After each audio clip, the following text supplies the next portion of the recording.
anos, Malom e Quilion. Ficando assim, esta mulher desamparada dos seus 2 filhos e de seu.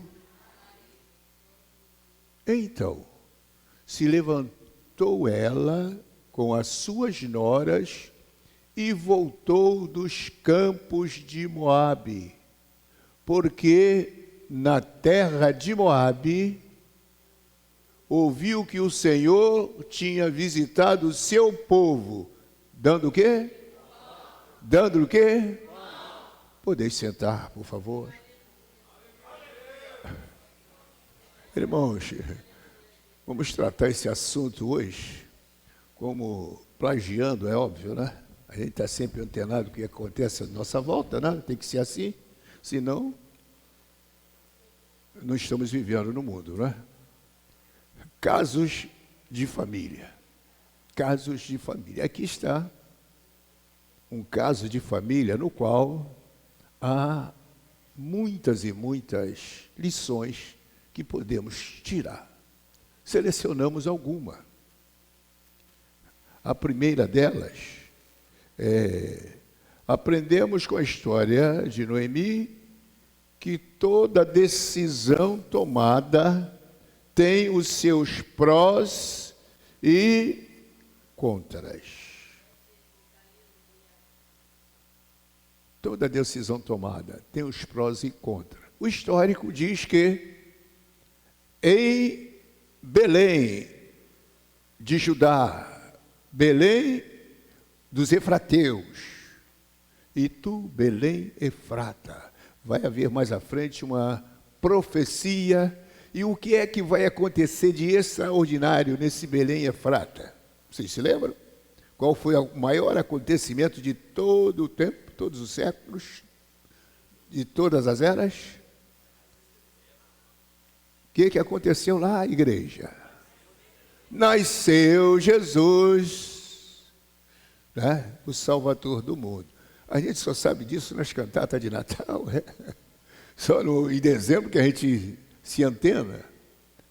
Mas a Bíblia, ela se conecta, porque a Bíblia explica a própria Bíblia, não é? Não é o teólogo que explica a Bíblia. Quem explica a Bíblia é a própria Bíblia, através da pessoa do Espírito Santo. Diz aqui que ela era, então, da tribo de Judá. Belém era de Judá, né? Era da tribo de Judá. Da tribo de Judá, que foi Caleb, da tribo de Judá, que foi o Davi, e da tribo de Judá, que era o próprio Jesus, não é? Então era dessa tribo que Deus escolheu para liderar, que Deus escolheu para que nascesse o Salvador do mundo, a tribo de Judá. Aconteceu algo que não foi exclusivamente da casa de Ruth, de Noemi. Houve fome na terra. Ou seja, todo Israel estava passando pelo mesmo problema. Todo Israel. E naquela época, quem estava a governar, a liderar, eram os juízes. E aqui não diz qual o juiz que governava naquela época. Mas o esposo, Elimeleque, esposo de Noemi, quando viu aquela situação, e ele olhou e teve uma ideia: eu vou levar a minha esposa com os meus filhos para Moabe, porque em Moabe está tudo bem, o problema era com Israel, e eles vão para lá. Os irmãos vão ver que isso está nas entrelinhas, mas Deus estava tratando com Israel, porque era quase 10 anos eles vão passar lá. E só depois dos 10 anos é que eles vão ouvir o quê? Há pão em Belém. A casa de pão agora tem pão. Mas até então, a padaria ali estava de portas fechadas. E eles vão para Moabe. Qual é o problema disso, pastor? Problema sério. Porque Deus havia dito, através de Moisés, que eles não tivessem relacionamento com os moabitas, que não fosse a Moabe, que não casasse com ninguém de Moabe. E quem eram os moabitas? Os moabitas eram filhos de Ló com a sua filha mais velha, não é? Então, essa turma trouxe muito problema para Israel. O tempo em que eles existiram, sempre foram problemáticos e trouxeram problemas. Se reuniam lá com outros reis e vinham para perturbar Israel. E o que está acontecendo com Elimeleque, com Ruth e seus 2 filhos? Israel, principalmente Judá, Jerusalém, era um lugar da bênção. Eles deixam o lugar da bênção, que é Israel, e vai para o lugar da maldição, que é Moabe. Aleluia. Que lições a gente tira daqui, irmãos? Porque às vezes a gente está muito bem morando na rua tal, na rua direita, número tal. Mas vem na nossa cabeça, não vou sair daqui porque não sei o que, não ora, não pede direção a Deus e vaza. Aí daqui a pouco estamos lamentando. Não sabia que aquele lugar tinha o que tinha. Não percebemos, não fomos lá ver. Quando chove, enche tudo, é tiroteio, mas é uma série de coisas que não dá para viver. Aí ele pensa, eu vivia no paraíso e agora vim para o inferno. Por quê? Porque se precipitou, não foi averiguar as consequências. Só que Elimeleque não levou só ele para aquele buraco, ele levou a mulher e os 2 filhos. Até então parece que está tudo bem, porque chegam lá, imagina, eles arranjam emprego, garotões bonitos, arrumam logo 2 moças bonitas também e se casam, 10 anos. Mas a mão de Deus também estava sobre eles.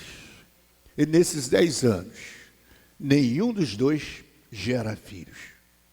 Nenhum dos 2. E acabam morrendo no lugar da maldição. Passou os 10 anos. E quando passam os 10 anos, aí vem a notícia. Acabou a fome em Belém. Há pão em abundância. E o que aconteceu lá? Deus visitou o seu povo. E vai fazer isso quando Jesus nasce. Vai visitar de novo o seu povo. Ele visita. E Belém começa a ser aquela cidade maravilhosa. E Noemi, então, para refletir o que era a sua vida até então. Ela diz, não há mais sentido eu estar aqui. Agora lá, na minha terra tem pão. Vou voltar. E aí que é o problema mais sério da nossa vida. É quando a gente resolve dar meia volta e voltar. Esse dar meia volta, irmãos, em outras palavras, significa arrependimento. Significa você reconhecer que fez coisas erradas, que fez coisas que não devia ter feito.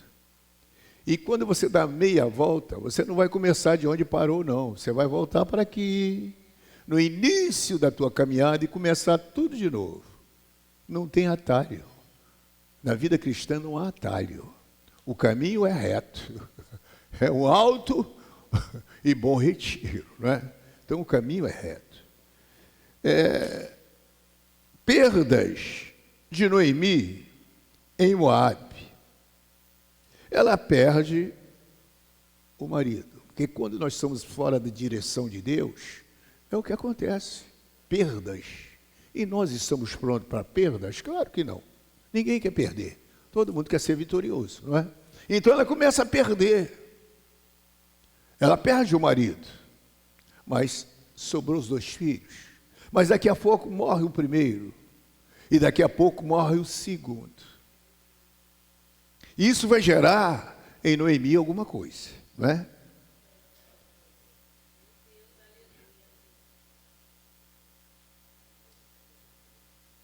E ela está no lugar que é maldição, né? É maldição. E aí ela começa agora a ver o quê? Como Deus foi cruel com ela. Porque é sempre assim, né? Nós nunca temos culpa. O culpado foi Deus. A gente sempre tem uma desculpa e nunca assumimos a culpa. Já começa com o nosso pai Adão. Estava sozinho no Éden, né? Estava tudo bem, falava com Deus todos os dias na viração do dia, presença constante de Deus na vida dele. Mas faltava-lhe alguém que fosse da mesma natureza dele, que passasse por aquelas solidões que ele passava ali conversando com os animais. E Deus percebeu o que estava acontecendo com Adão. Mesmo ele estando constante com ele, Deus percebeu que não era bom Adão ficar sozinho. Alguma coisa ia dar ruim. Antes que isso acontecesse, Deus prepara ali uma companheira, prepara ali uma adjutora. Mas havia restrições.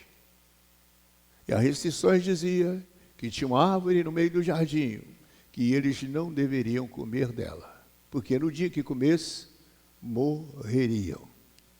Deus não entrou em muitos detalhes, só disse: o dia que vocês comerem, estão fritos, vão morrer. E vem a serpente, que ouviu essa história, espera Eva ficar sozinha, por isso que é um caso de família, né? Está acontecendo em família. Deixa ela ficar sozinha, e quando ela, sozinha, sabe que nós, homens, somos mais secos, né, para falar, né? Tá bom, não sei o que, a gente não procura muito assunto. Mas as mulheres têm mais argumento. E aí, juntou a fome com a vontade de comer. A serpente chegou, começou a conversar, e Eva entregou de bandeja o segredo. Ele disse: mas não é bem assim. Aí faz a cabeça de Eva, ela vai lá, come do fruto, e ainda leva para o seu marido Adão. Adão, rapaz, ó, coisa boa, peguei no hortifruti de Deus, sai fresquinha, coisa e tal, docinha, não sei o que. E Adão foi nessa, e quando ele dá a primeira mordida, os olhos de ambos se abrem e percebem que estavam nus. Quando Deus vem tratar a questão, primeiro ele trata em grupo, depois ele particulariza, vai tratar com cada um. O que aconteceu aqui? Aí o Adão, o chefe da família, conta a história, né? E aí Eva? Aí a Eva vem, conta a sua versão. Serpente não pode dizer nada, não tem voz no tribunal. E Deus então: vem cá, Eva, por causa disso, essa vai ser a sua situação. Você vai ter filhos, mas com dores de parto. Adão, chega aqui. Você não se cansava, mas agora você vai fazer calos na mão, você vai se cansar e vai comer do suor do seu rosto, né? Vai dar duro. E você, serpente, vai andar sobre o seu ventre, vai comer pó todo dia. E tem uma coisa: virá alguém, né? O filho dessa mulher que você perturbou o juízo dela e levou ela a pecar, o filho dela vai nascer. E quando ele nascer, você vai ferir o seu calcanhar, mas ele vai arrebentar com a sua cabeça. Uma profecia sobre Jesus. Está falando que era o filho da mulher. É por isso, irmãos, que Jesus nasce de Maria. Não nasce de um relacionamento de José com Maria. É o envolvimento do Espírito Santo que a envolveu e ela concebeu. Louvado seja o nome do Senhor. Consequências da decisão precipitada de Noemi. O que ela arrumou aqui? Noemi deixou que a raiz de amargura tomasse conta da sua alma. Interessante. ela vai dizer, ela ficou amarga. E Noemi significa alegria. Ela passou a ser o oposto do que simboliza o seu nome. De uma moça alegre, feliz, brincalhona, quem sabe, agora estava depressiva, amarga. Olha a situação. E quando ela chama as suas noras e vai dizer para elas que está de volta a Belém, e o que é voltar para Belém? Como diz o Samuel Mariano, é voltar onde tudo deu errado. Onde tudo deu errado. Ninguém quer voltar para esse lugar. Mas ela, assim como os discípulos que passaram a noite toda a pescar e não pescaram nada, quando Jesus manda, eles estavam lavando a rede e diz, manda, entra de novo no barco. Vamos lá. Lá, aonde? Ali onde vocês passaram a noite toda. E joga essa rede para a direita. Senhor, nós trabalhamos a noite toda de pesca, a gente entende. Mas lança à direita. E quando lançaram, peixes, muito peixe, eles conseguiram pegar. Então, no lugar aonde deu errado, agora deu certo. Oh, louvado seja o nome do Senhor. Aleluia. Às vezes a gente precisa mesmo se humilhar, irmãos. Às vezes a gente precisa baixar, ouvir, porque Deus é com os que se humilham. Serão exaltados. Serão exaltados. Minhas filhas, ela abraça todos. Olha só. Estou voltando para minha terra. E vou liberar vocês. Porque, pela lei, se ela tivesse outros filhos, teriam que se suscitar filhos aos que já morreram. Aí quem entende Bíblia vai se lembrar de Judá e Tamar, né? Tamar era a nora de Judá. E ela teve que usar de um artifício para que ele gerasse né? Que vai ser da tribo de Judá, descendente de Davi. Como é que as coisas vão caminhando. Ela chama as suas noras, minhas filhas, sou velha, não vou gerar mais. Também não, vocês são novas. Volte para a sua casa, volte para os seus deuses e recomece a vida. E aí a órfã disse, não, sogrinha, eu vou com você, sogrinha. Ela disse, não, minha filha, volta. E aí ela dá um abraço na sogra e volta. Aí vem a Ruth. Ruth, e você? Sogrinha, eu não vou não. E por que você não vai? Não insista. Aonde você for, eu vou. Aonde você pousar, eu vou pousar. E por que tudo isso, Noemi? Ruth? Porque o seu Deus é o meu Deus. O seu Deus é o meu Deus. Irmão, só que naquele momento ali não tinha condição do Deus de Ruth ser o Deus de Noemi. Como é que a Noemi estava? Amargurada, triste, frustrada, depressiva, e dizendo o quê? O meu Deus colocou a mão sobre mim, por isso que eu estou nessa situação. Eu não quero um Deus desse. Não é? Mas ali era uma questão com Noemi e Deus. Acredito eu que nesses 10 anos, louvado seja o nome do Senhor, trazendo para os dias atuais, a Noemi levantava cedo, dobrava o seu joelho, orava, e as noras olhando, e ela pegava lá as escrituras, lia, e minha filha, o nosso Deus criou os céus, criou a terra e coisa e tal, discipulando aquelas noras. E elas viram a grandeza do Deus de Noemi, não o problema de Noemi. E aí vem a pergunta que não quer calar, e questões dos dias de hoje. A Noemi teve 2 papéis. Para a órfã, ela foi uma influenza. Essa turma hoje aí que todo mundo segue sem saber o que é, para quê, por quê, né? E a geração está tão louca que um camarada mais doido do que ele diz assim, dá um tiro no pé. Ele pega o revólver, dá um tiro no pé. Pega um pouquinho de veneno e bebe. O camarada, não estou entendendo. Os influencers. Faz que 5 tatuagens, o cara vai, rasca o corpo todo. Então, a Noemi influenciou a órfã. Mas com a Ruth ela foi diferente. Para Ruth, Noemi foi referência. O teu Deus é o meu Deus. Irmão, não seja uma influência, mas seja uma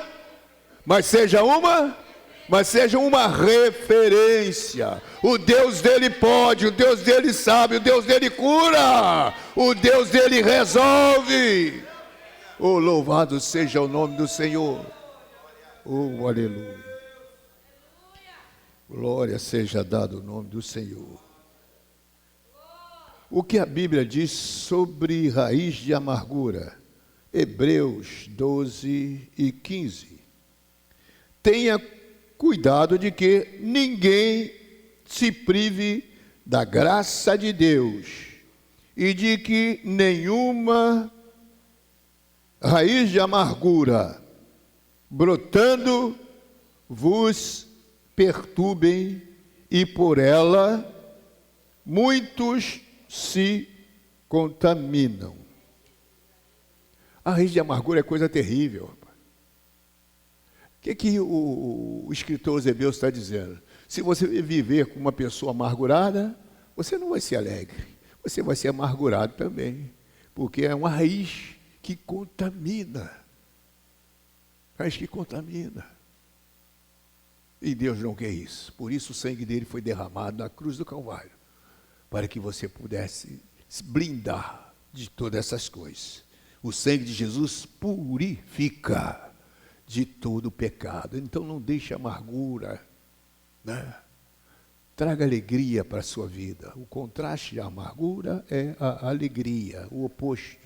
Então seja alegre. Alegrei-me quando me disseram. Isso já foi bonito, irmãos. Já foi alegre. Oh, coisa maravilhosa é quando a gente tinha um convite para ir para a casa do Senhor. Mas hoje, de novo, está chovendo.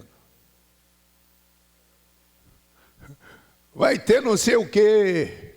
Aí já começa, não vem não vai ter culto. Não vai... Ué, mas a gente não diz que ficava alegre quando era convidado para a casa do Senhor?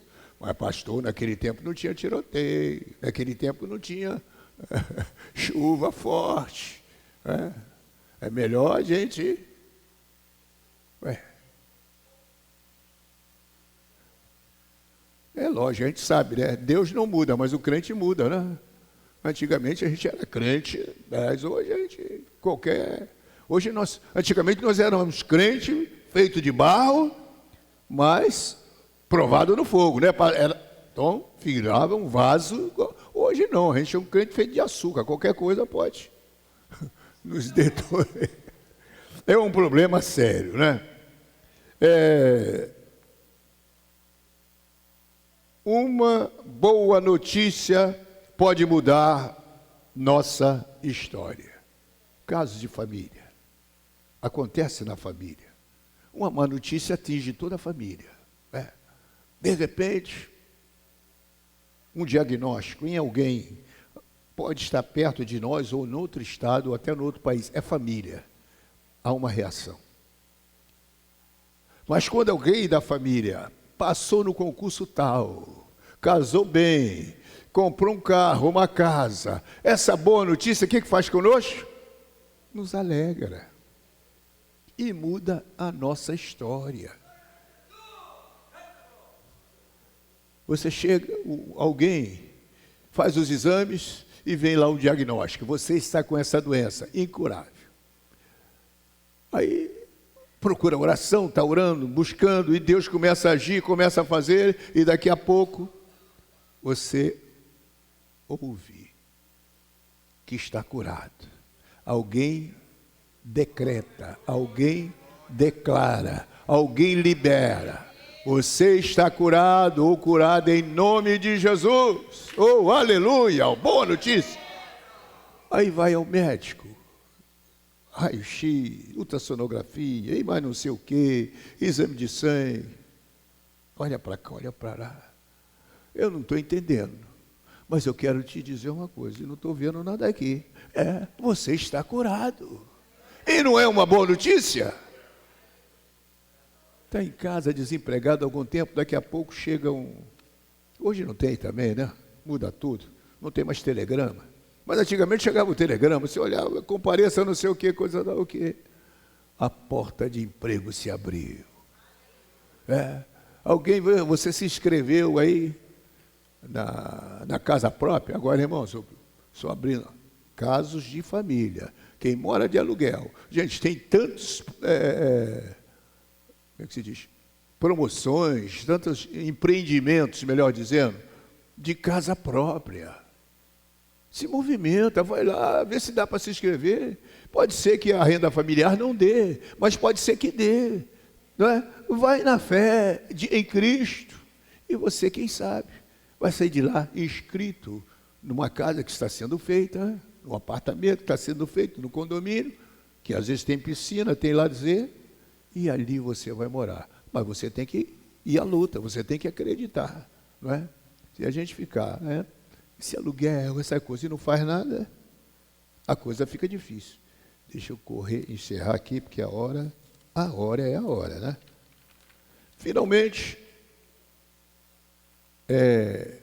Noemi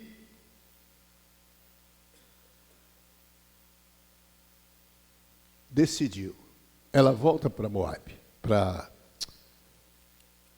Belém. Ela está de volta a Belém. Mas a preocupação da Noemi é legítima.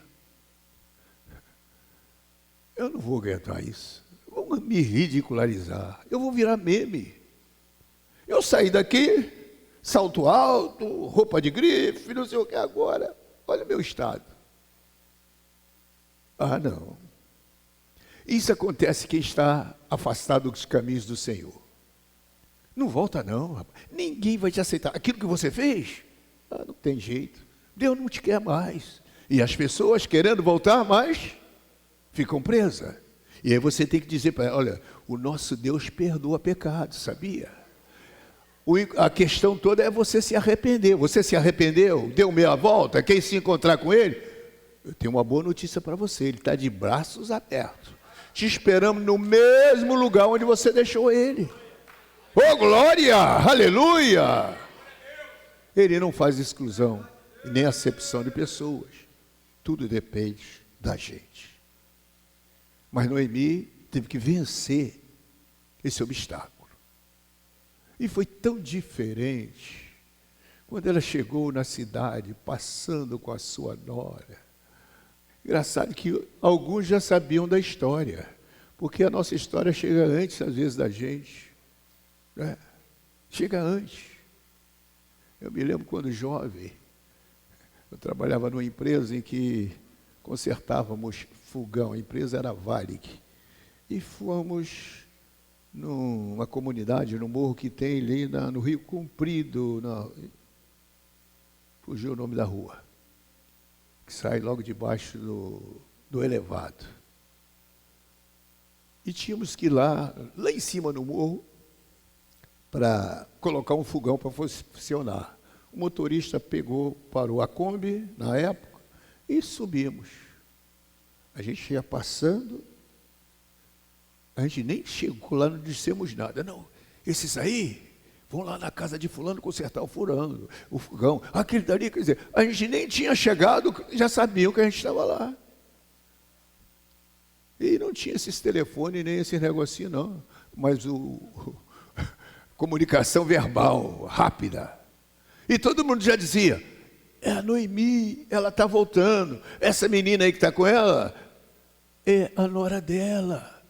Ela voltou. E todo mundo, aí algo que ela não esperava. Foi abraçada, Porque quem está voltando numa situação dessa, a primeira coisa, precisa ser abraçado, precisa ser acolhido. A gente precisa, não é chegar, pô, você estava fazendo isso e agora... Não, não entra no passado, o importante é agora. Abrace, acolha, para que a pessoa dentro da casa possa, oh, aleluia! O Ramachaio Inderrebeacá, aleluia! Voltou. Se estabeleceu. E Ruth ali, minha sogra, você não pode trabalhar. Também naquela época, mulher só agricultura. Ela disse, pode deixar que a gente vai sair para arrumar o nosso alimento. Ela não vendeu o seu corpo, ela não se prostituiu, não, ela foi aquela moça recatada, que passou a ter o respeito de toda aquela comunidade, a ponto de Boaz, quando havia pegando os gravetos, né, o que sobrava, que caía, né, na hora da movimentação, aí a lei mosaica dizia, não, isso daí vocês não pegam, deixa para os pobres. Era a lei. Só que ele, quando percebeu quem era e para quem, aí ele já fazia de propósito, já deixava cair, porque a Boaz era parente de Noemi. Né? E vê a história do remidor. O remidor. Tinha alguém que tinha o direito antes de Boaz, mas Boaz já estava interessado em Ruth. Viu o tipo de mulher que ela era. Na hora do remidor, ele fez tudo que tinha que ser feito. Mas outra disse, não, a vez é minha. Ele falou, olha, você vai ficar com ela, mas você vai ter isso, isso, isso. Não. Então, na presença de todos, pegou o sapato, passou para Boaz, não, fica contigo. E Boaz casa então com Ruth. Nesse casamento vai nascer o filho de Boaz e Ruth. Esse filho mudou a história de Ruth. Porque ele vai se tornar o recriador da alegria. Aquela mulher que já não tinha mais esperança, aquela mulher que não tinha mais alegria, ao tomar aquelas crianças nos braços, oh aleluia, restaurou nela a sua alegria.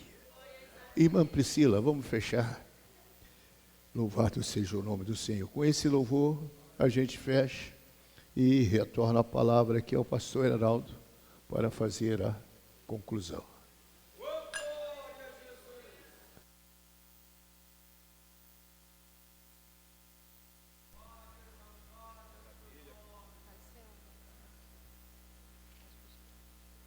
Só da igreja com a paz do Senhor.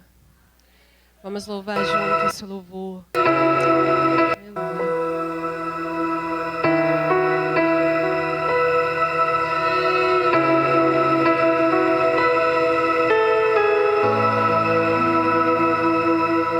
Amanheceu, nada pesquei, parecia ser apenas mais um dia como